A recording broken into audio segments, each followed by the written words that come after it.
The Federalist Papers number 10. The same subject continued. The Union as a safeguard against domestic faction and insurrection. From the New York Packet. Friday, November 23, 1787. Madison. To the people of the state of New York. Among the numerous advantages promised by a well-constructed union, none deserves to be more accurately developed than its tendency to break and control the violence of faction.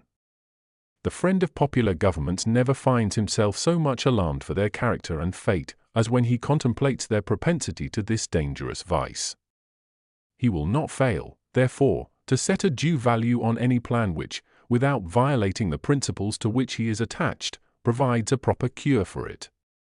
The instability, injustice, and confusion introduced into the public councils have, in truth, been the mortal diseases under which popular governments have everywhere perished, as they continue to be the favorite and fruitful topics from which the adversaries to liberty derive their most specious declamations. The valuable improvements made by the American constitutions on the popular models, both ancient and modern, cannot certainly be too much admired, but it would be an unwarrantable partiality to contend that they have as effectually obviated the danger on this side, as was wished and expected.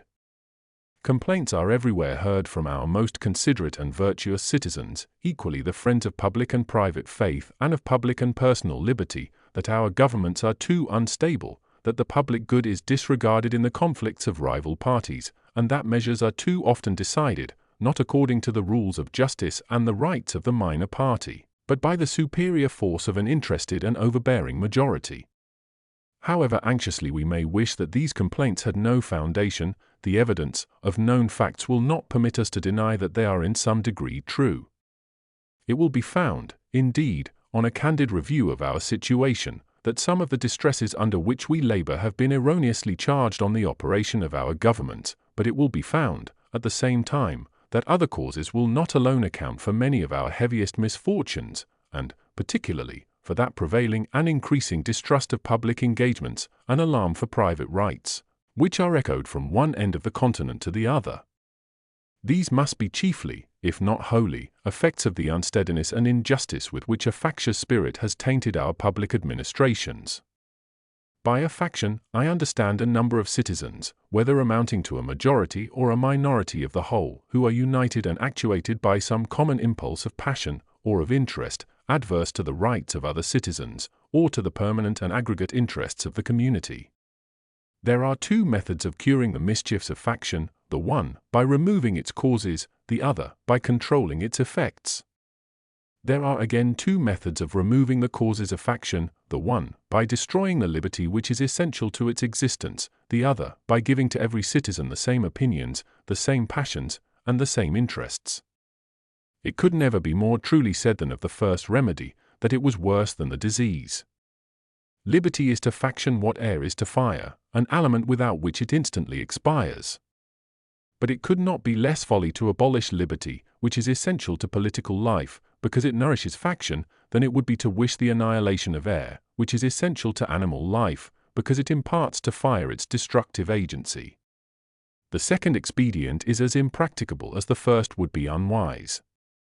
As long as the reason of man continues fallible, and he is at liberty to exercise it, different opinions will be formed. As long as the connection subsists between his reason and his self-love, his opinions and his passions will have a reciprocal influence on each other, and the former will be objects to which the latter will attach themselves.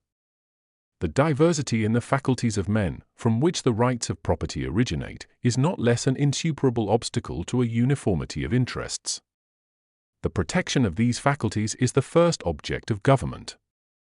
From the protection of different and unequal faculties of acquiring property, the possession of different degrees and kinds of property immediately results, and from the influence of these on the sentiments and views of the respective proprietors, ensues a division of the society into different interests and parties. The latent causes of faction are thus sown in the nature of man, and we see them everywhere brought into different degrees of activity, according to the different circumstances of civil society. A zeal for different opinions concerning religion, concerning government, and many other points, as well of speculation as of practice, an attachment to different leaders ambitiously contending for preeminence and power, or to persons of other descriptions whose fortunes have been interesting to the human passions, have, in turn, divided mankind into parties, inflamed them with mutual animosity, and rendered them much more disposed to vex and oppress each other than to cooperate for their common good. So strong is this propensity of mankind to fall into mutual animosities, that where no substantial occasion presents itself, the most frivolous and fanciful distinctions have been sufficient to kindle their unfriendly passions and excite their most violent conflicts. But the most common and durable source of factions has been the various and unequal distribution of property. Those who hold and those who are without property have ever formed distinct interests in society. Those who are creditors and those who are debtors fall under a like discrimination. A landed interest, a manufacturing interest, a mercantile interest, a moneyed interest, with many lesser interests, grow up of necessity in civilized nations, and divide them into different classes, actuated by different sentiments and views. The regulation of these various and interfering interests forms the principal task of modern legislation, and involves the spirit of party and faction in the necessary and ordinary operations of the government. No man is allowed to be a judge in his own cause, because his interest would certainly bias his judgment, and, not improbably, corrupt his integrity. With equal, nay with greater reason, a body of men are unfit to be both judges and parties at the same time. Yet what are many of the most important acts of legislation, but so many judicial determinations, not indeed concerning the rights of single persons, but concerning the rights of large bodies of citizens? And what are the different classes of legislators but advocates and parties to the causes which they determine? Is a law proposed concerning private debts? It is a question to which the creditors are parties on one side and the debtors on the other. Justice ought to hold the balance between them. Yet the parties are, and must be, themselves the judges, and the most numerous party, or, in other words, the most powerful faction must be expected to prevail. Shall domestic manufactures be encouraged, and in what degree, by restrictions on foreign manufactures? Are questions which would be differently decided by the landed and the manufacturing classes, and probably by neither, with a sole regard to justice and the public good. The apportionment of taxes on the various descriptions of property is an act which seems to require the most exact impartiality, yet there is, perhaps, no legislative act in which greater opportunity and temptation are given to a predominant party to trample on the rules of justice. Every shilling with which they overburden the inferior number is a shilling saved to their own pockets. It is in vain to say that enlightened statesmen will be able to adjust these clashing interests and render them all subservient to the public good. Enlightened statesmen will not always be at the helm. Nor, in many cases, can such an adjustment be made at all without taking into view indirect and remote considerations, which will rarely prevail over the immediate interest which one party may find in disregarding the rights of another or the good of the whole. The inference to which we are brought is, that the causes of faction cannot be removed, and that relief is only to be sought in the means of controlling its effects. If a faction consists of less than a majority, relief is supplied by the republican principle, which enables the majority to defeat its sinister views by regular vote. It may clog the administration, it may convulse the society, but it will be unable to execute and mask its violence under the forms of the Constitution. When a majority is included in a faction, the form of popular government, on the other hand, enables it to sacrifice to its ruling passion or interest both the public good and the rights of other citizens. To secure the public good and private rights against the danger of such a faction, and at the same time to preserve the spirit and the form of popular government, is then the great object to which our inquiries are directed. Let me add that it is the great desideratum by which this form of government can be rescued from the opprobrium under which it has so long labored, and be recommended to the esteem and adoption of mankind. By what means is this object attainable? Evidently by one of two only. Either the existence of the same passion or interest in a majority at the same time must be prevented, or the majority, having such coexistent passion or interest, must be rendered, by their number and local situation, unable to concert and carry into effect schemes of oppression. If the impulse and the opportunity be suffered to coincide, we well know that neither moral nor religious motives can be relied on as an adequate control.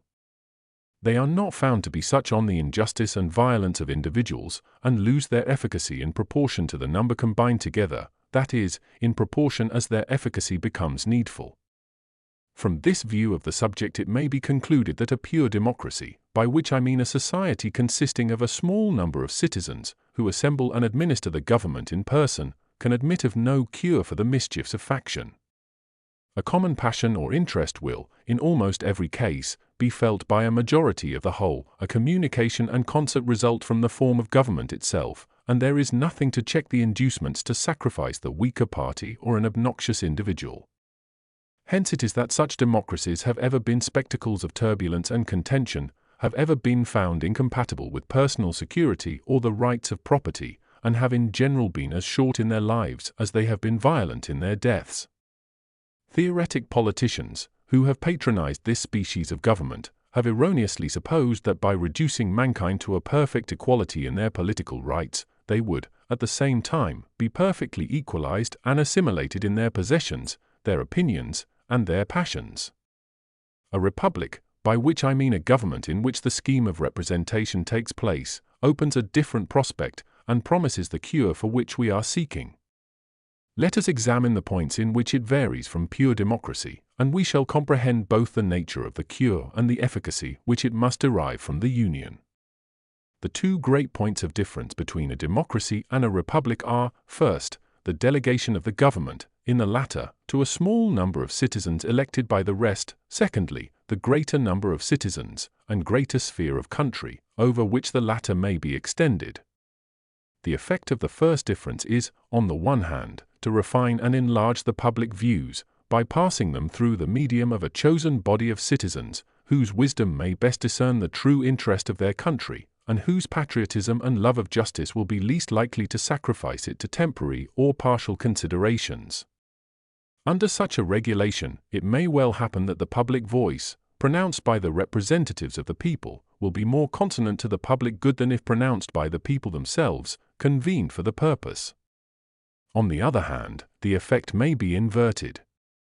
Men of factious tempers, of local prejudices, or of sinister designs, may, by intrigue, by corruption, or by other means, first obtain the suffrages, and then betray the interests of the people.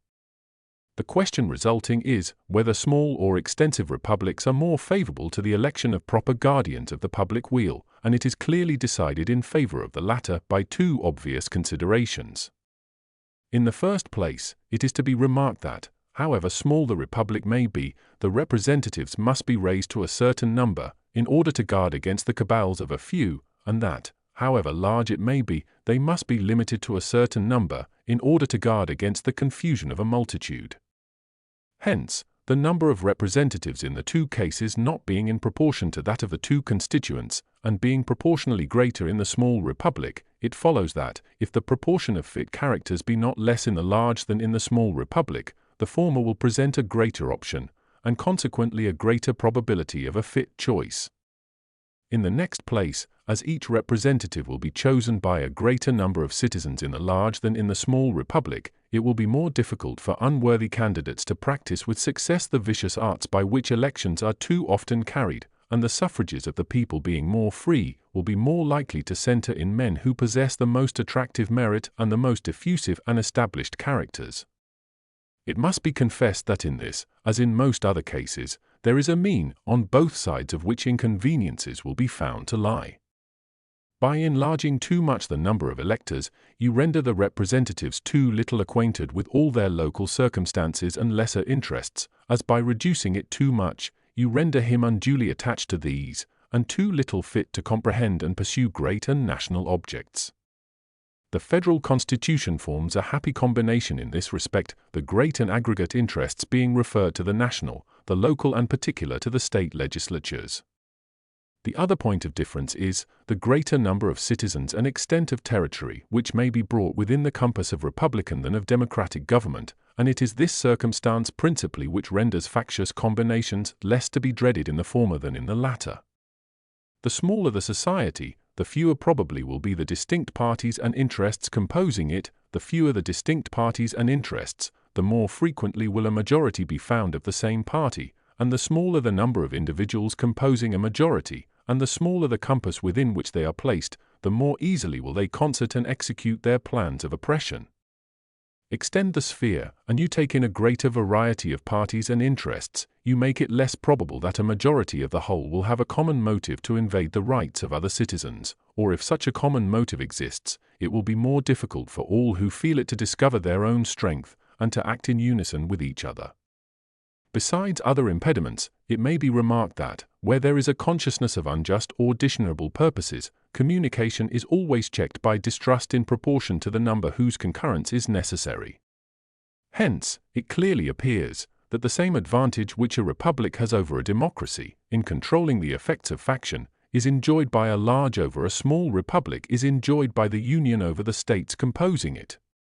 Does the advantage consist in the substitution of representatives whose enlightened views and virtuous sentiments render them superior to local prejudices and schemes of injustice? It will not be denied that the representation of the Union will be most likely to possess these requisite endowments. Does it consist in the greater security afforded by a greater variety of parties, against the event of any one party being able to outnumber and oppress the rest? In an equal degree does the increased variety of parties comprised within the Union increase this security. Does it, in fine, consist in the greater obstacles opposed to the concert and accomplishment of the secret wishes of an unjust and interested majority? Here, again, the extent of the Union gives it the most palpable advantage. The influence of factious leaders may kindle a flame within their particular states, but will be unable to spread a general conflagration through the other states. A religious sect may degenerate into a political faction in a part of the Confederacy, but the variety of sects dispersed over the entire face of it must secure the national councils against any danger from that source. A rage for paper money, for an abolition of debts, for an equal division of property, or for any other improper or wicked project, will be less apt to pervade the whole body of the Union than a particular member of it, in the same proportion as such a malady is more likely to taint a particular county or district than an entire state. In the extent and proper structure of the Union, therefore, we behold a republican remedy for the diseases most incident to republican government. And according to the degree of pleasure and pride we feel in being republicans, ought to be our zeal in cherishing the spirit and supporting the character of Federalists. Publius.